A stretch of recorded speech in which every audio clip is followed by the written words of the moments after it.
we're finally going to get to the game that I wrote 2 years ago. We're finally going to get to it. So it's the firing line. I'm going to give you some names, essentially. It's as easy as it gets. You can just give them one word or move on, or you can throw in a good story for them. There are names from every era of your career and every single promotion, hopefully, that I've included as well. So some of these names might be random, and I nearly gave away the first one there, and it's Rick Rude. Wow. Intense, loyal. Yeah. Intense and loyal, and a great performer. Doug Summers and Playboy Buddy Rose. Barely remember them. You kidding? Barely remember.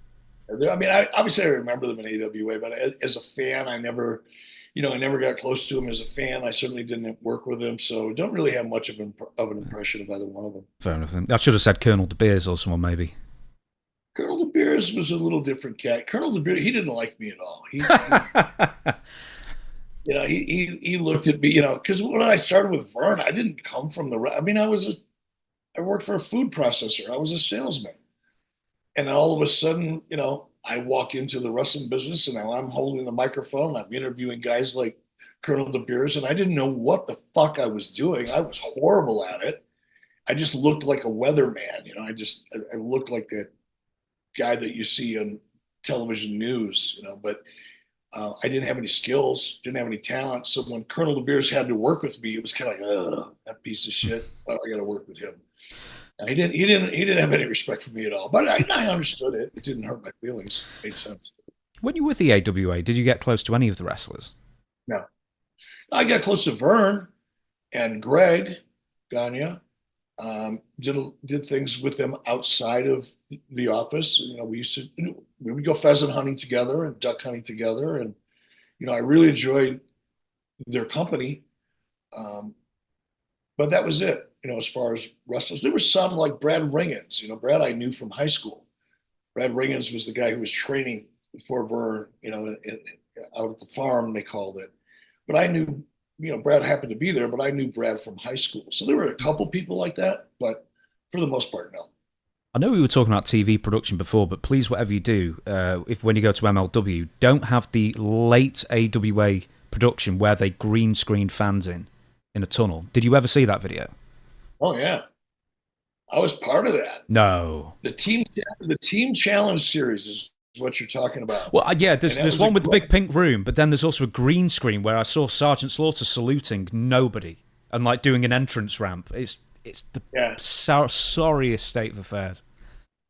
Yeah, Vern was really in bad shape financially by that point in time.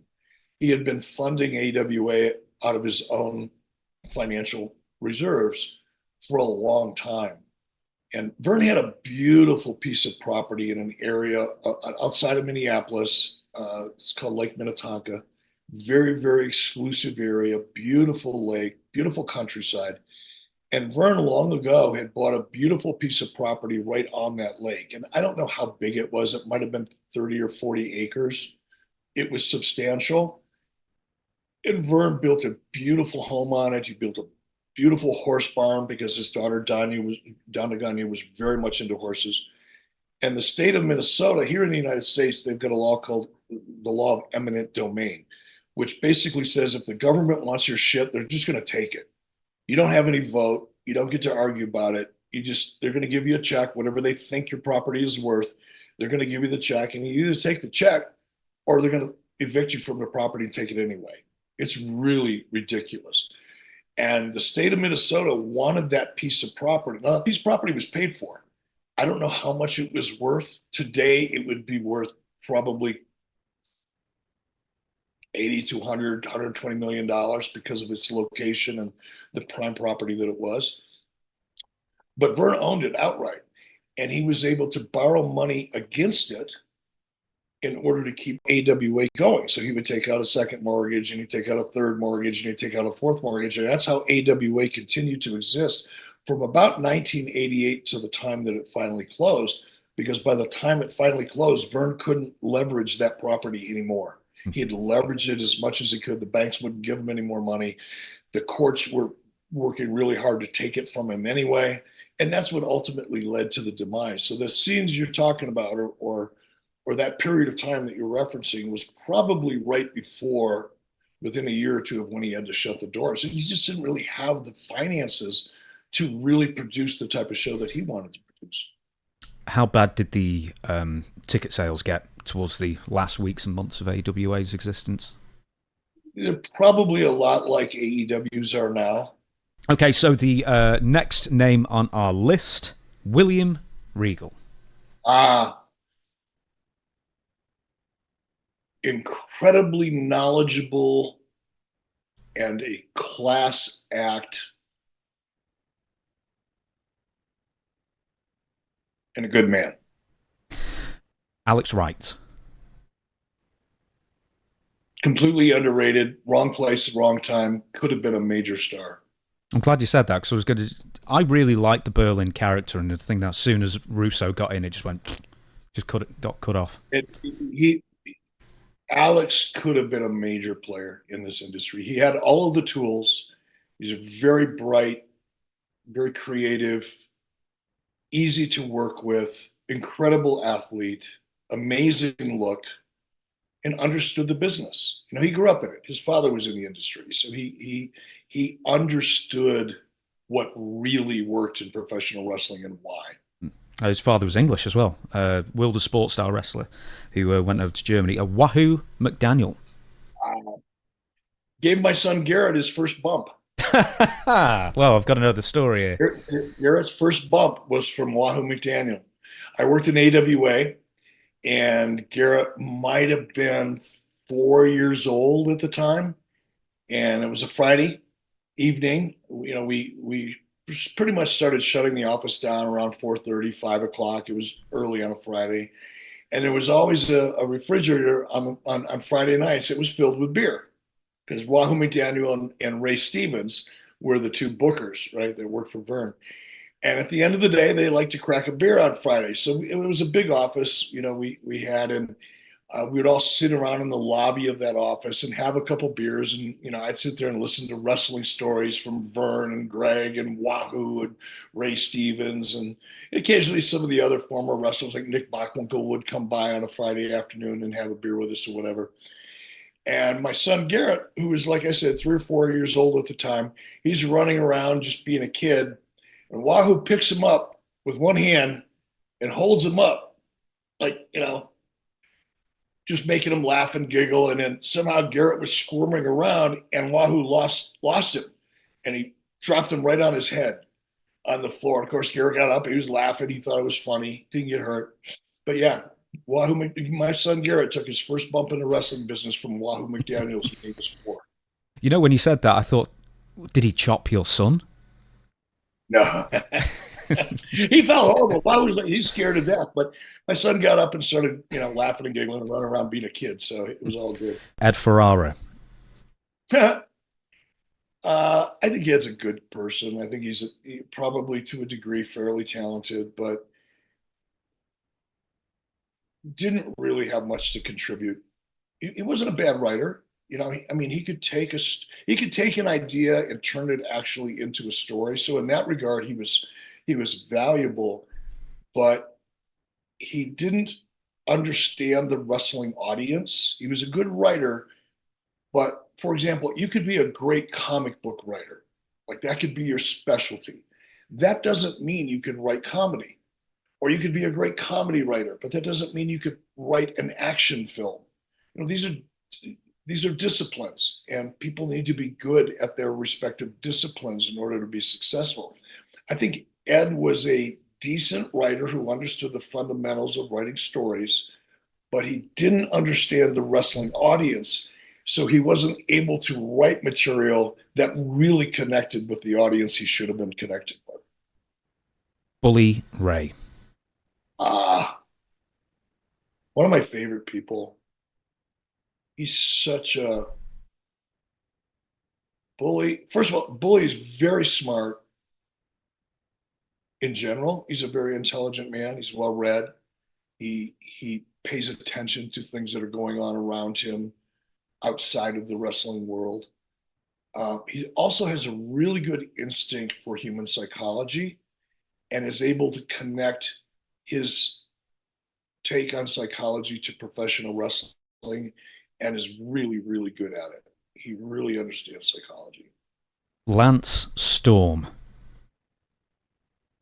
A legend in his own mind. I mean, probably a nice guy. I've been around him a little bit, um, but he never really accomplished anything. He's a very opinionated person that doesn't have any accomplishments other than having been in the business for a period of time. Nothing against him. Like I said, I'm sure he's a nice guy, and he probably has a perspective on how to train wrestlers because that's really what he's spent the majority of his career doing. But his time in front of the camera, whether it was WCW or WWE, was, I don't know, not notable. Ray Traylor. Never got to really know Ray real well. Just, did a few things with him outside of wrestling. An incredible big man, was very, very athletic for a guy as big as he was. Wonderful guy. He took my son deer hunting. My son got his very first deer with Ray Traylor. We're out, Ray Traylor, myself, my son Garrett, and Rick Steiner. We're all out deer hunting in Georgia. And Ray was actually with my son when he got his first deer. So that was pretty cool. Another person who's recently died, Sid Vicious. I liked Sid. Sid was a good man. I never had any issues at all with Sid. I had heard how difficult he could be to work with sometimes. I never experienced any of that. He was honest. He looked you in the eye when he talked to you. He was transparent about things, and he was a team player. For me, I have nothing but respect and fond memories for Sid. Leaving the Victory Road thing out, Jeff Hardy. What an interesting performer. Very creative guy. Eccentric. Yes, eccentric, but in a very interesting way, compelling way.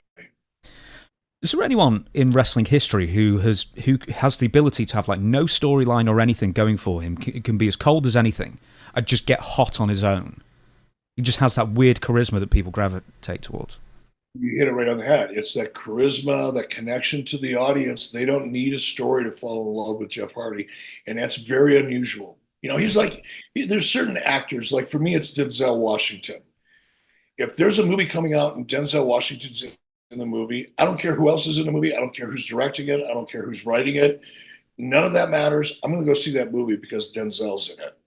Jeff Hardy has that same kind of connection to the wrestling audience. It doesn't matter what's going on.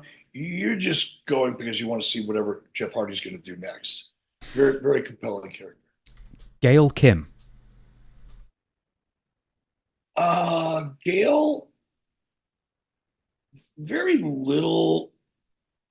I had very little to do with Gail Kim. I never really got to know her personally. She was a great performer at a time when it was very difficult for a woman to be a great performer. They were kind of cast as, eye candy, salacious, kind of eye candy, whatever. But she was very athletic, very determined from what I remember.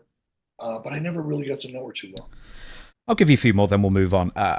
You may have a personal story, a rib story, Kurt Hennig. I was a big fan of Kurt. Kurt's from Minneapolis. He went to high school the same place as my wife did, Robbinsdale High School. We had a lot of mutual friends before I ever got into the wrestling business. Of course, his father, Larry the Axe Hennig, was one of my favorites as a young kid growing up in Minneapolis. Really, really impressive performer. And intimidating. But I never got ribbed by Kurt. Fortunately, I'm blessed that way. I was never a victim, but always liked being around Kurt because he was always having fun. I never saw Kurt where he wasn't having a great time. And you like being around people like that. Batista? No real impression of Batista. Worked in WWE while he was there, but I don't think I've said more than 3 or 4 words to Batista, Okay, other than hello and goodbye. we'll move on then. Last one. He's still doing it today, Tony Schiavone. He's a workhorse. He's loyal to a fault, but he's a workhorse. You cannot outwork Tony Schiavone. You can't even try to break him by dumping too much work on him, because he will just put his head down and do the fucking work. And you'll never know how he feels about it, because he'll always project a team player. I don't know how he puts up with what he puts up with in AEW, quite frankly. He's a better man than I am. He's a stronger man than I am emotionally and psychologically, because I couldn't do what Tony Schiavone's doing. I feel bad for him out there representing a product that I know he knows is the absolute drizzling shits.